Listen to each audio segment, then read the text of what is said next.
Pagi Kak dan teman-teman, saya Agnesia Fatina Sadare dan teman saya yang bernama Irman Yamon dari kelompok 1 akan mempresentasikan hasil diskusi kami mengenai mengumpulkan informasi dan memindai lingkungan. Yang pertama, A. Komponen sistem informasi pemasaran modern. Meskipun setiap manajer setiap organisasi harus meneliti lingkungan luar, tanggung jawab utama untuk mengidentifikasi perubahan pasar yang signifikan terletak di bahu pemasar perusahaan. Mereka mempunyai dua keunggulan. Mereka mempunyai metode disiplin untuk mengumpulkan informasi dan mereka menghabiskan lebih banyak waktu dibandingkan karyawan lainnya untuk berinteraksi dengan pelanggan dan meneliti persaingan serta perusahaan dan kelompok luar lainnya.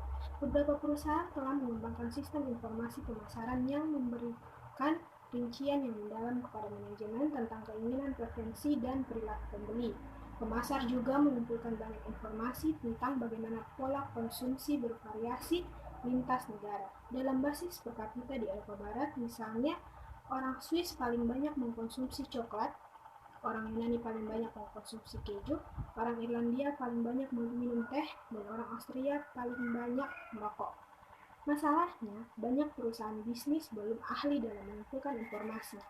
Ada banyak perusahaan yang belum mempunyai departemen riset pemasaran. Perusahaan lain hanya mempunyai departemen yang membatasi kerjanya pada peramalan rutin, analisis penjualan, dan sedikit survei. Beberapa manajer mengeluh karena mereka tidak tahu cara mendapatkan informasi penting.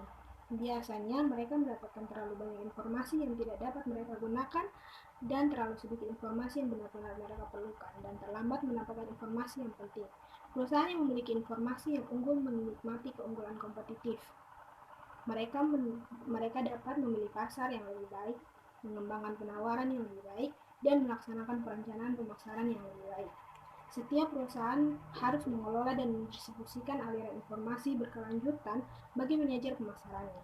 Sistem informasi pemasaran MIS atau Marketing Information System terdiri dari orang-orang peralatan dan prosedur untuk mengumpulkan, memilah, menganalisis, mengevaluasi, dan mendistribusikan informasi yang dibutuhkan tepat waktu dan akurat bagi pengambil keputusan pemasaran. Sistem informasi pemasaran tergantung pada catatan internal perusahaan, kegiatan intelijen pemasaran, dan riset pemasaran. Sistem informasi pemasaran perusahaan harus merupakan persilangan antara apa yang kira-kira dibutuhkan oleh manajer, apa yang benar-benar mereka butuhkan, dan apa yang benar-benar layak secara ekonomis. Yang B. Sistem pencatatan internal. Manajer pemasaran mengandalkan laporan internal pesanan, harga, biaya, tingkat persediaan, utang, dan seterusnya. Dengan menganalisis informasi ini, mereka dapat menentukan berbagai peluang dan masalah penting. Yang pertama, siklus pesanan sampai pembayaran. Inti sistem pencatatan internal adalah siklus pesanan sampai pembayaran perwakilan penjualan, penyalur, dan pelanggan mengirimkan pesanan ke perusahaan.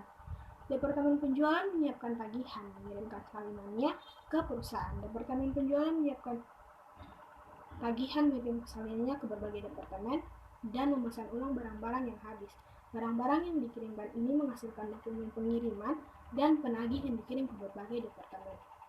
Perusahaan masa kini harus melakukan langkah-langkah ini dengan cepat dan akurat, karena pelanggan menyukai perusahaan yang dapat menjanjikan pengiriman tepat waktu. Dewasa ini banyak perusahaan telah menggunakan internet dan extranet untuk meningkatkan kecepatan, akurasi, dan efisiensi siklus pesanan sampai pembayaran. Cisco Connection Online memungkinkan pemimpin jaringan komputer untuk berhubungan dengan semua pemasok, produsen, pelanggan, dan perantaranya secara online. Yang kedua, sistem informasi penjualan. Manajer pemasaran memerlukan laporan yang tepat waktu dan akurat tentang penjualan yang terkini. Perusahaan yang pandai memanfaatkan cookies, catatan penggunaan situs web yang disimpan di browser pribadi merupakan pengguna pemasaran terdidik atau target yang cerdik. Perusahaan harus menerjemahkan data penjualan secara hati-hati agar tidak menarik kesimpulan yang salah. Michael Dell memberikan ilustrasi. Jika Anda mempunyai 3 mobil Mustang kuning terpajang di ruang penyalur dan pelanggan menginginkan Mustang merah, kalau si wiraniaga atau Mustang bisa membujuk pelanggan itu untuk membeli Mustang kuning, perusahaan bisa salah dalam menangkap kesan bahwa pelanggan senang atau Mustang berwarna kuning. pada hal yang disukai yang merah. Ketiga, database, gudang data, dan pengalian data. Saat ini perusahaan mengolah informasi mereka dalam database pelanggan, database produk, database piramida, dan kemudian menggabungkan data dari berbagai database. Contoh, database pelanggan berisi semua nama pelanggan, transaksi masa lalu, dan terkadang bahkan data demografis dan psikografis atau kegiatan minat dan pendapat. Alih-alih mengirimkan surat pengebom, misal yang berisi penawaran baru kepada semua pelanggan dalam database-nya, perusahaan dapat menentukan peringkat pelanggannya menurut pembelian terakhir, frekuensi dan nilai moneter, serta hanya mengirimkan penawaran kepada pelanggan yang memiliki nilai tertinggi. Selain menghemat pengeluaran surat, manipulasi data ini sering dapat mencapai tingkat respons 2 digit. Perusahaan menyimpan data-data ini dan membuatnya mudah diakses oleh pengambil keputusan. Selanjutnya, dengan mempekerjakan analisis yang memiliki keahlian dalam metode statistik yang rumit, perusahaan dapat menggali data dan mengumpulkan pengetahuan baru tentang segmen pelanggan yang terabaikan dan informasi berguna lainnya. Yang C, sistem intelijen pemasaran. Sistem catatan internal memberikan data hasil, tapi sistem intelijen pemasaran memberikan data saat ini. Sistem intelijen pemasaran adalah kumpulan prosedur dan sumber daya yang digunakan manajer untuk mendapatkan informasi harian tentang berbagai perkembangan dalam lingkungan pemasaran. Manajer pemasaran mengumpulkan intelijen pemasaran dengan membaca buku, surat kabar, dan publikasi dagangan, berbicara dengan pelanggan pemasok dan distributor, mengamati media sosial di internet melalui kelompok diskusi online, daftar email dan blog, dan melakukan pertemuan dengan manajer perusahaan lain.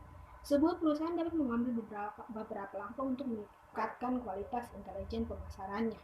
Yang pertama, melatih dan memotivasi tenaga penjualan untuk menemukan dan melaporkan perkembangan baru. Perusahaan harus menjual tenaga penjualnya berdasarkan arti penting mereka sebagai pengumpul intelijen. Yang kedua, memotivasi distributor, pengecer, dan perantara lain untuk menyampaikan intelijen yang penting. Banyak perusahaan mempekerjakan spesialis untuk mengumpul intelijen pemasaran. Penyedia layanan dan pengecer sering mengirimkan pembelanja misterius ke toko-toko mereka untuk menilai kebersihan fasilitas produk dan cara karyawan memperlakukan pelanggan.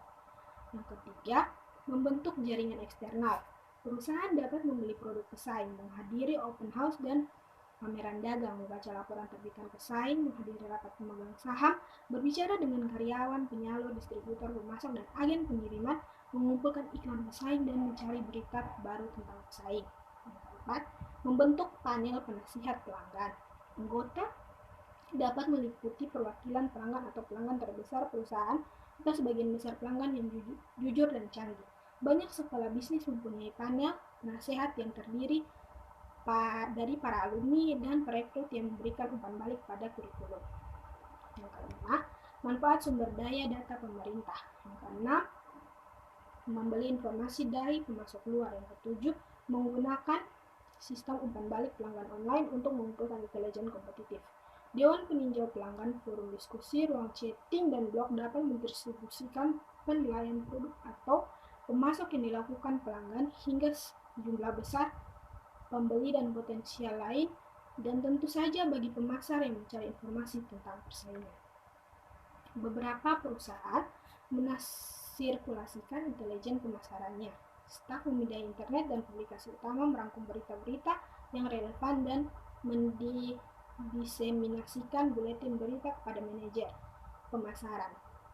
Fungsi intelijen kompetitif paling berhasil ketika operasi intelijen bekerja sama secara erat dengan para pengguna kunci dalam proses pengambilan keputusan. Sebaliknya, organisasi yang hanya memandang intelijen sebagai fungsi terpisah dan berbeda, yang hanya membuat laporan dan tidak terlibat, adalah organisasi yang kurang efektif. D. Menganalisis lingkungan makro. Kebutuhan dan tren. Yang pertama, kebutuhan dan tren. Pengusaha individu dan perusahaan selalu berusaha menciptakan solusi baru terhadap kebutuhan yang belum terpenuhi.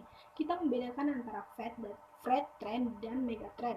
Fad adalah sesuatu yang tidak dapat diperkirakan berumur pendek dan tanpa signifikasi sosial, ekonomi, dan politik. Tren adalah arah atau urutan kejadian yang mempunyai momentum dan durabilitas. Tren lebih mudah diperkirakan dan berlangsung lama daripada fad. Tren mengungkap bentuk, masa depan dan memberikan banyak peluang. Megatrend digambarkan sebagai perubahan besar dalam sosial, ekonomi, politik, dan teknologi yang lambat terbentuk dan setelah terjadi perubahan itu mempengaruhi kita untuk sementara waktu, antara 7 dan 10 tahun atau bahkan lebih lama. Dua tren yang membentuk landscape bisnis, tren ekonomi makro. Pertama, pusat kegiatan ekonomi akan sangat berubah, tidak hanya secara global tapi juga secara regional. Yang kedua, regional sektor publik akan membesar, membuat perolehan produktivitas semakin penting. Yang ketiga, landscape konsumen akan berubah dan berekspansi secara signifikan. Tren sosial dan lingkungan. Yang pertama, konektivitas teknologi akan mengubah cara hidup dan interaksi masyarakat. Yang kedua, pertarungan untuk bakat akan berpindah. Yang ketiga, peran dan perilaku bisnis besar akan datang dengan inspeksi yang semakin tajam.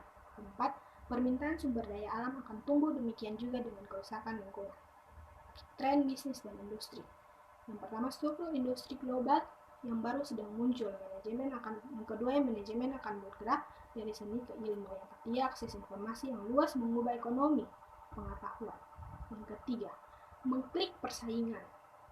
Ada 4 cara utama yang dapat diambil pemasaran untuk menemukan informasi online yang relevan tentang kekuatan dan kelemahan produk pesaing, beserta komentar singkat dan keseluruhan peringkat kinerja produk jasa atau pemasok.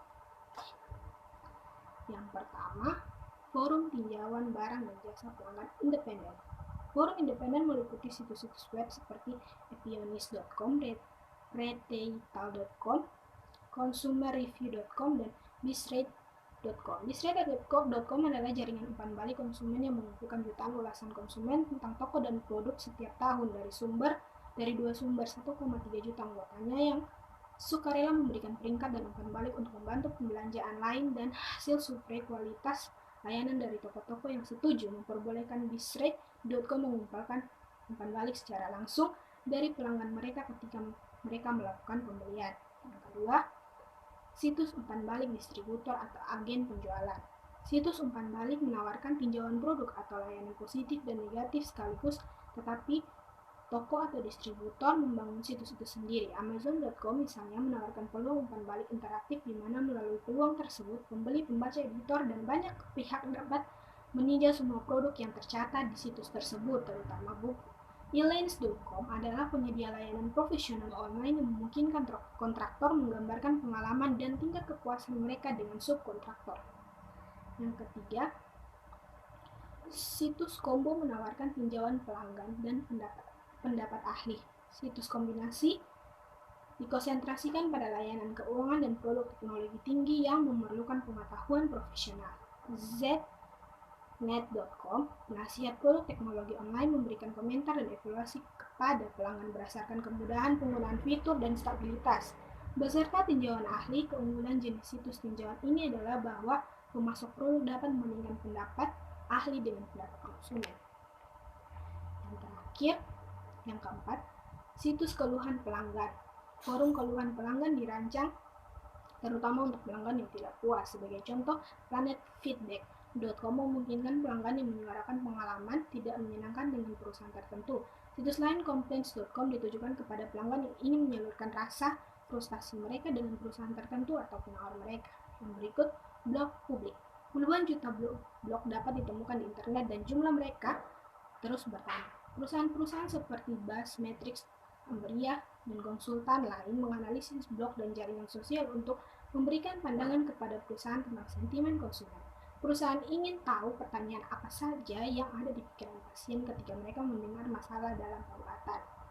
Perusahaan mobil mencari cara yang lebih baik untuk menemukan cacat dan memikirkan apa yang harus dilakukan terhadap konsumen tersebut. Berikut lingkungan makro. Yang pertama, lingkungan ekonomi. Lingkungan tersedia dalam ekonomi tergantung pada penghasilan, harga, tabungan, utang, dan ketersediaan kredit saat ini. Pemasar harus memperhatikan tren yang mempengaruhi daya beli karena tren tersebut bisa memberikan pengaruh kuat pada bisnis, terutama untuk perusahaan yang produknya ditunjukkan kepada konsumen yang berpenghasilan tinggi dan sensitif terhadap harga. Distribusi pendapatan.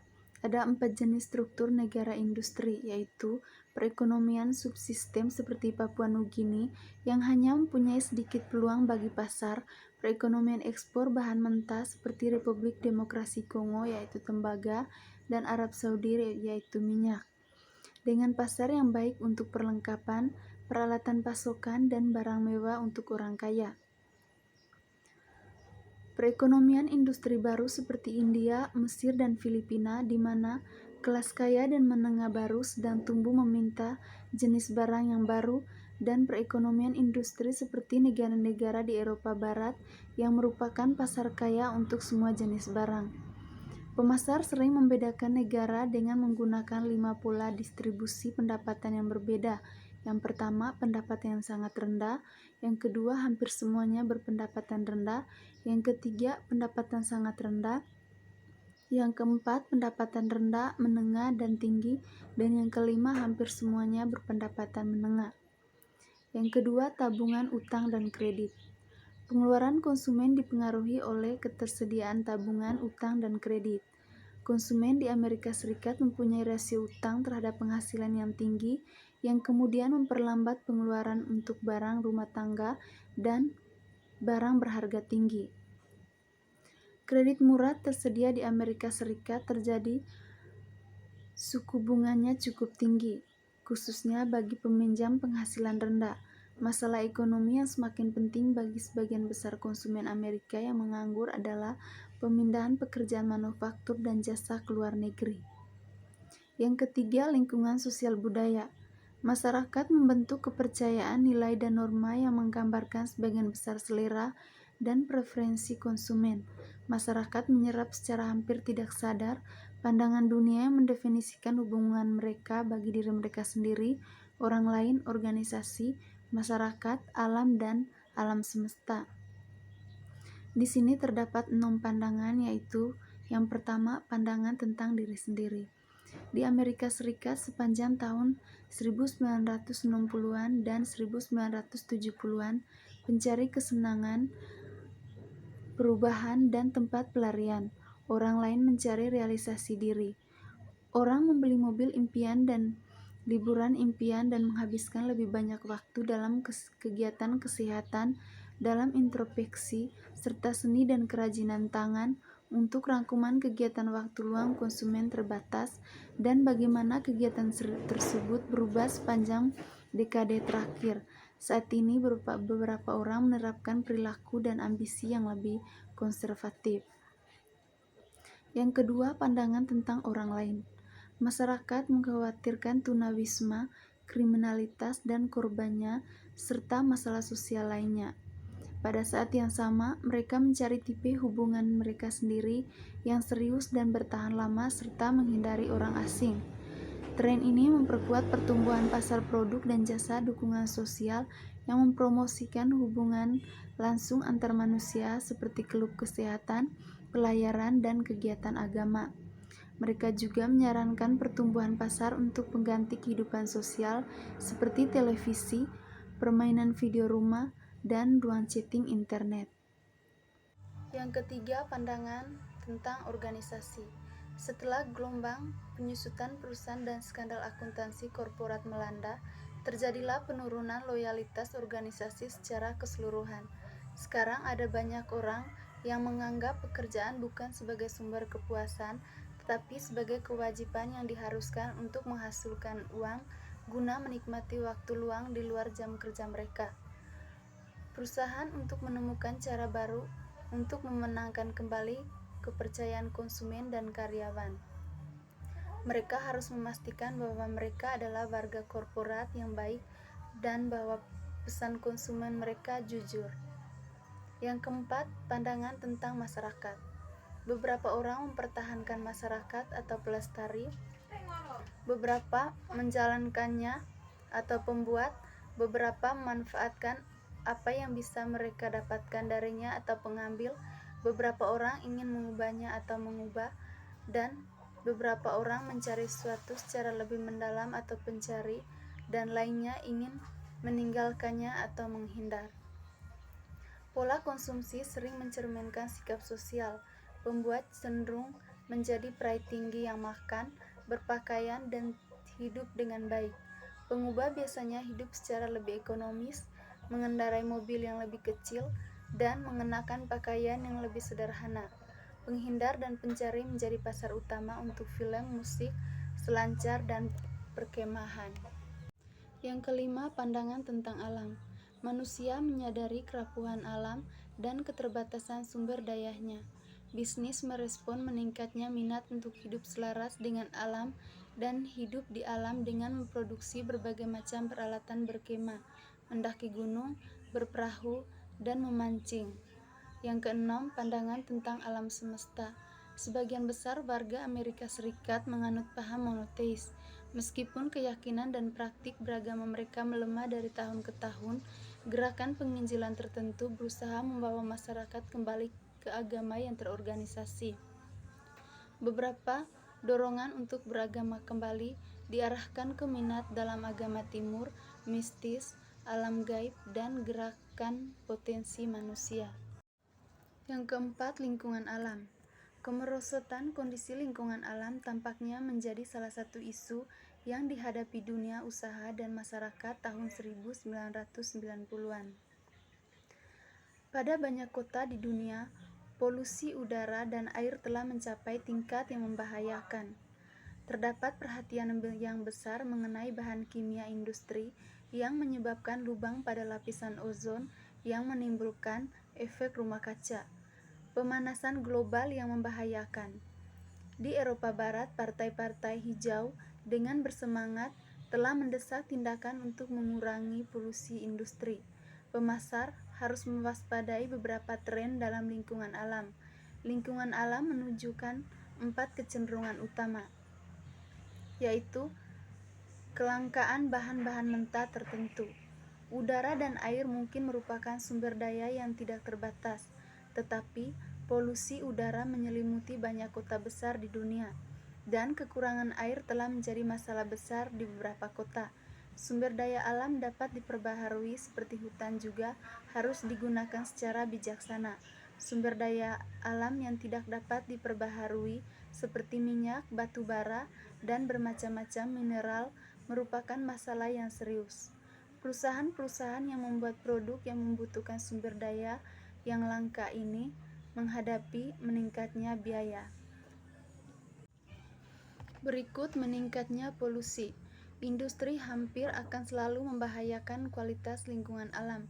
Perhatikan pembuangan limbah kimia dan nuklir, kadar air raksa yang membahayakan di lautan, kadar bahan kimia di dalam tanah dan pasokan makan, sampah lingkungan dengan botol, plastik, dan bahan pengemas lain yang tidak dapat diuraikan. Peningkatan biaya energi, peningkatan intervensi pemerintah dalam manajemen sumber daya alam. 5. Lingkungan teknologi. Kekuatan paling dramatis yang membentuk kehidupan manusia adalah teknologi. Setiap teknologi baru merupakan suatu kekuatan untuk penghancur kreatif. Tingkat pertumbuhan ekonomi dipengaruhi oleh beberapa banyak teknologi baru utama ditemukan. Pemasar harus memperhatikan tren-tren berikut dalam teknologi. Yang pertama, langkah perubahan teknologi yang semakin cepat. Yang kedua, kesempatan inovasi yang tidak terbatas. Yang ketiga, anggaran riset dan pengembangan yang bervariasi. Yang keempat, regulasi yang meningkat atas perubahan teknologi. Yang keenam, lingkungan politik dan hukum. Keputusan pemasaran sangat dipengaruhi oleh perkembangan dalam lingkungan politis. Lingkungan ini terdiri dari hukum, badan pemerintah, dan kelompok berpengaruh yang mempengaruhi dan membatasi berbagai organisasi dan individu dalam masyarakat. Suatu pembatasan atas kecenderungan politik utama dan implikasinya terhadap manajemen pemasaran adalah sebagai berikut. Jumlah yang substansial dari hukum yang mengatur bisnis. Hukum yang mempengaruhi bisnis telah meningkat secara mantap dari tahun demi tahun. Komisi Eropa telah aktif dalam membentuk kerangka kerja hukum yang mencakup perilaku bersaing, standar produk, tanggung jawab produk, dan transaksi komersial untuk ke-12 negara masyarakat Eropa. Amerika Serikat memiliki banyak hukum yang mencakup isu-isu seperti persaingan, keamanan, tanggung jawab produk, praktek perdagangan dan kredit yang adil, pengemasan, dan pemberian tabel, dan sebagainya. Pengaturan bisnis mempunyai sejumlah maksud. Yang pertama, untuk melindungi perusahaan satu sama lain. Yang kedua, melindungi konsumen dari praktek bisnis yang tidak adil. Yang ketiga, melindungi kepentingan masyarakat dari perilaku bisnis yang tidak terkendalikan. Yang ketujuh, lingkungan demografis. Kekuatan demografis utama yang diamati pasar adalah populasi, karena masyarakat adalah pembentuk pasar. Pemasar sangat tertarik pada ukuran dan tingkat pertumbuhan populasi di suatu kota, wilayah dan negara, distribusi dan bauran etnis, tingkat pendidikan, pola rumah tangga, serta karakteristik dan gerakan regional. Pertumbuhan populasi dunia.